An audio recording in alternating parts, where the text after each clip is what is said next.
As catástrofes aumentam cada vez mais. O mundo parece estar de cabeça para baixo e o ser humano está cada vez pior. Os últimos acontecimentos no planeta parecem indicar que algo terrível está vindo. Muitos acreditam que isso tudo aponta para o que a Bíblia avisou: o fim dos tempos.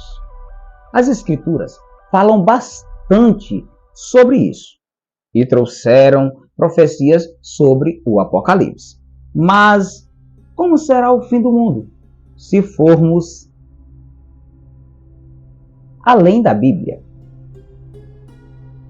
Apesar do fim dos tempos atrair muito medo, o livro de Apocalipse retrata a ocasião como uma esperança para os cristãos. Cristo vai retornar e o julgamento final vai acontecer.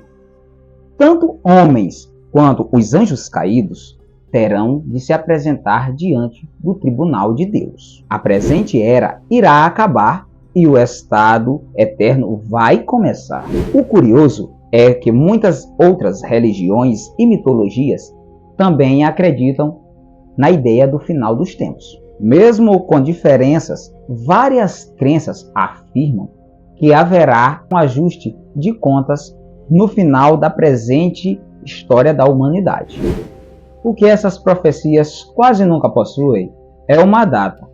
Não sabemos exatamente quando acontecerá o fim do mundo. O próprio Jesus Cristo afirmou que não cabe a nós conhecer essas coisas. Em Mateus 24:36, o Messias dizia assim: mas a respeito daquele dia e hora, ninguém sabe, nem os anjos do céu, nem o Filho, senão o Pai. O fato de acontecer de repente, somado aos eventos grandiosos que acontecerão, assusta muita gente. Afinal, o último livro da Bíblia descreve a vinda dos 4 cavaleiros do Apocalipse.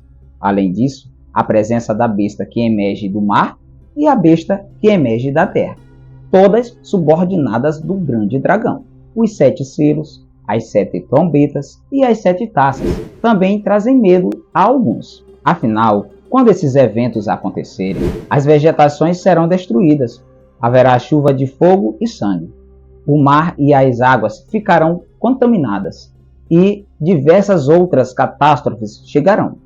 Tudo isso antecede a vinda do Messias. Quando o Salvador chegar em grande esplendor e glória, todos os mortos ressuscitarão e ninguém escapará do seu juízo. Os salvos irão passar a eternidade nos céus, enquanto os ímpios serão condenados e punidos junto ao grande dragão e os outros inimigos de Deus. O que poucos sabem é que há diferentes interpretações do livro de Apocalipse. A visão mais comum do imaginário popular é a que vê os eventos apocalípticos como eventos futuros. Essas interpretações entendem o conteúdo do livro como sendo linear, como se fosse uma narrativa tradicional a partir do capítulo 4. A descrição inicia uma série de eventos que vão acontecer na grande tribulação. Esse período muito ruim se inicia no final da era atual. A igreja seria arrebatada por Deus e a terra sem os cristãos sofreria muito. No final desse período, aconteceria a abertura dos 7 selos, o toque das trombetas e o derramamento das taças. Portanto, essa visão futurista do texto de Apocalipse é literal e não simbólico. A visão historicista discorda disso. Para ela, o livro possui um paralelismo progressivo, ou seja, tem seções que começam na primeira vinda de Cristo e termina na segunda vinda de Cristo. A mesma história contada várias vezes vai se tornando mais complexa no avançar do livro. No final, a mensagem completa da revelação é dada. Nesse caso, os eventos dos selos, trombetas e taças não são literais e nem estão em ordem cronológica no livro. Para essa visão, a grande tribulação já começou. Os eventos do mundo atual já apontam para a volta do Cristo. Bom, mas o que todo cristianismo concorda é que o fim dos tempos será quando Jesus retornar. para salvar a igreja, condenar os ímpios e restaurar toda a criação. Os sinais apontados nas Escrituras para isso não são poucos.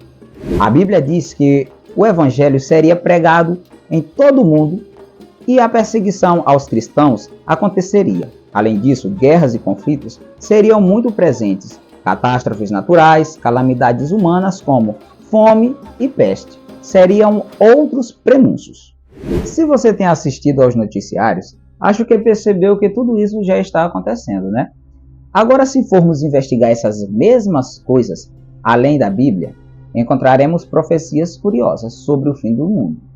O que você acha de um Deus bondoso que ressuscita e governa a nova criação vinda depois do Apocalipse? Não estou falando do cristianismo, mas sim da mitologia nórdica.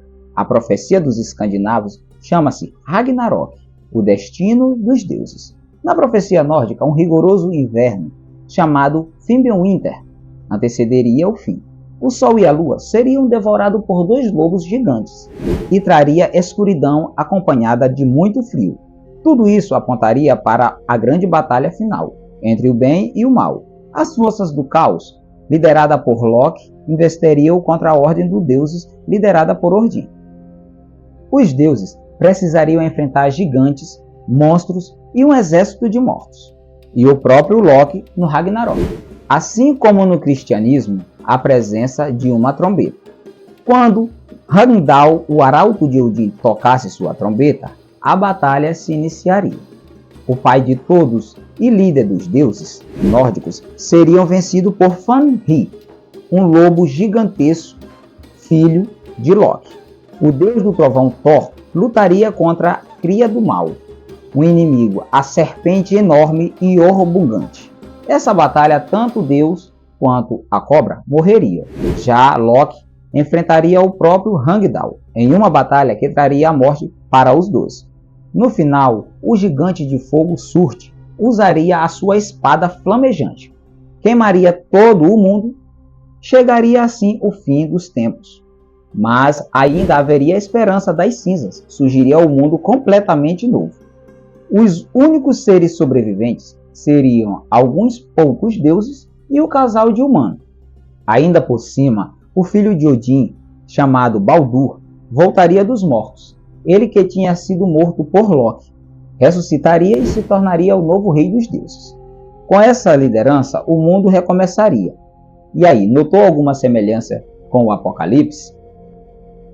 Se formos para o hinduísmo, encontraremos semelhanças tanto com o cristianismo quanto com a mitologia nórdica. No hinduísmo, o universo é cíclico. A criação sempre nasce, desenvolve e morre a cada 4 milhões de anos. Para destruir tudo e reiniciar um ciclo, o deus da preservação, Vishnu, precisa agir. Ele se transforma numa versão humana chamada Kalki, carregando uma espada brilhante que destruirá os ímpios e os ladrões. Ou seja, assim como no Ragnarok, o fim vem por uma espada. Além disso, Kalki, humano de origem divina, também é representado como um cavalo branco. Isso coloca muito próximo da figura de Cristo, que é um Deus em forma de homem, representado com um cavalo branco, no livro de Apocalipse. De acordo com algumas interpretações, se sairmos da visão religiosa e buscarmos algo místico, encontraremos alguns videntes que profetizaram sobre o fim do mundo. Muitos dizem que Baba Vanga previu que a humanidade chegaria a seu fim no ano de 5079. A vidente búlgara possui muitas previsões. Até mesmo acertou a queda das Torres Gêmeas. Porém, suas profecias são muito questionáveis, não sendo uma comprovação de que ela realmente as fez. Já Maico Nostradamus, médico astrólogo, previu muitas catástrofes. Alguns intérpretes veem em seus escritos profecias que envolvem a queda de meteoros, tempestades solares, até mesmo um apocalipse zumbi. Bom, com desastres tamanhos, não é de se assustar que o Armagedon seja temido por muitos. Seja por fogo, inverno, meteoros, vindas de Jesus ou por uma espada gigante. O fim do mundo parece uma realidade para grande parte das crenças, ciências, religiões e misticismo. Enxergar um futuro e que nosso mundo deixará de ser o que conhecemos. Quanto às Escrituras e o que elas dizem, é que o fim dos tempos está próximo. A questão é: você está preparado para o fim?